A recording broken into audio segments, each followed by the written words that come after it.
అమరావతి అని చెప్పి నువ్వు రైతులను మోసం చేస్తూ ఉండవు, అమరావతి అని చెప్పి నువ్వు ప్రజలను మోసం చేస్తూ ఉండవు.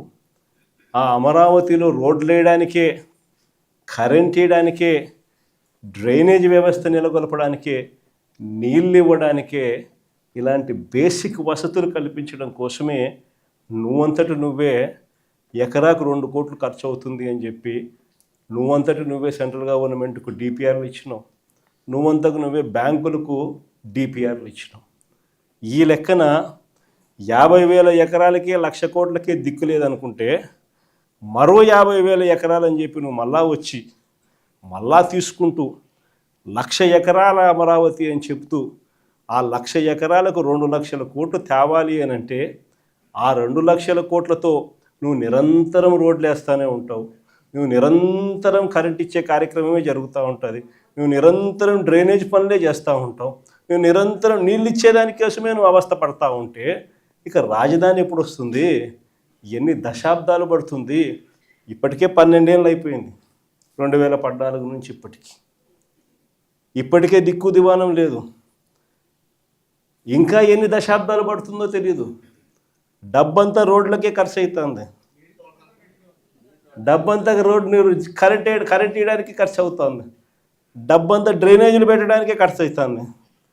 ఇంకా ఎన్ని దశాబ్దాలు పడుతుందో. ఆ దశాబ్దాల కాలంలో ఈ 2,00,000 కోట్ల విలువ పూర్తి చేయడానికి 4 లక్షలు అవుతుందో 10 లక్షల కోట్లు అవుతుందో.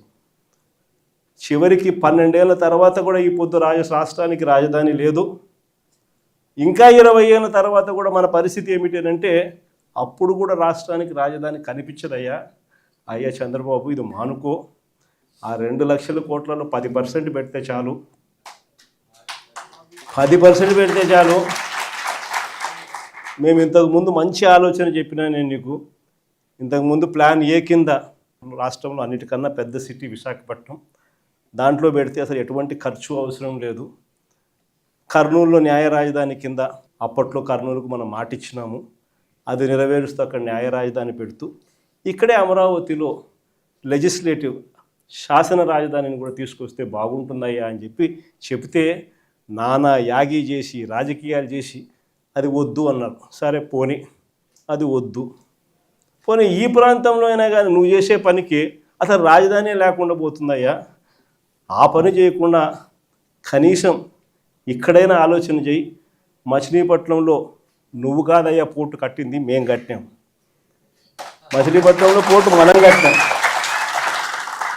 మన హయాంలోనే మనం భూములు తీసుకుంటాం, మన హయాంలోనే మనము అనుమతులు తీసుకొచ్చినాం, మన హయాంలోనే మనం ఫైనాన్షియల్ క్లోజర్ చేసినాం, మన హయాంలోనే మనం బ్యాంకులతో నీట్గా టైఅప్ కూడా చేసి స్టార్ట్ చేసి 30-40% వర్కులు కూడా పూర్తి చేసినాం మన హయాంలోనే. ఆ పోర్టు అయిపోతుంది. మచిలీపట్నం నుంచి విజయవాడకు కేవలం 70 కిలోమీటర్లు, విజయవాడ నుంచి గుంటూరుకు మరో 40 కిలోమీటర్లు, మొత్తం ఈ 110 కిలోమీటర్లు హైవే ఉందయ్యా. విజయవాడలో ఇంటర్నేషనల్ ఎయిర్పోర్ట్ ఉంది, మచిలీపట్నంలో పోర్ట్ వస్తూ ఉంది. ఈ హైవేకి అటు ఇటుగా ఎక్కడ నువ్వు ఆ బిల్డింగులు ఇక్కడ కడితే దీన్నే మచిలీపట్నంలో నుంచి విజయవాడలో నుంచి విఐ, గుంటూరులో నుంచి గన్ను, మావిగన్ అని చెప్పి ఈ 110 కిలోమీటర్లు ఈ ఎకనామిక్ కారిడార్ కింద, క్యాపిటల్ కారిడార్ కింద డిక్లేర్ చేసి ఆ కట్టే బిల్డింగ్లు ఆడ కట్టుకోకుండా ఇక్కడ కట్టయ్యా. 2 లక్షల కోట్లలో నువ్వు పెట్టే అమౌంట్లో 10% ఇక్కడ పెడితే చాలయ్యా.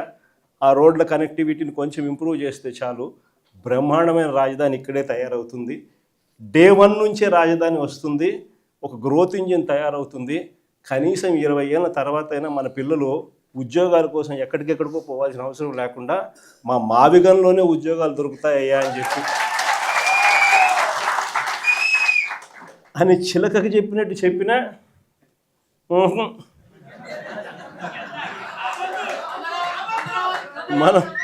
మనం ఎంత బాగా చెప్పినా కానీ, ఎంత లౌక్యంగా చెప్పినా కానీ ఎందుకు వద్దు? కారణం ఆడ 2 లక్షల కోట్లు వర్కులు, మొబిలైజేషన్ అడ్వాన్స్ 10%, అందులో 8% తీసుకోవడం. సో ఈ ఆదాయాలు అనేటివి ఉండవు కదా మావిగన్ అంటే. కాబట్టి వద్దు. దాంట్లో కాంట్రాక్టర్లు ఎవడు అంటే ఒకడు ఈనాడు వియంకుడు, ఇంకొకడు బలుసు శ్రీనివాసులు, ఇంకో బినామీ, అంత ఇల్లే దోచుకోవడం, పంచుకోవడం, తినుకోవడం. అందుకని ఆహా, జగన్ ఏం చెప్పినా ఆహా.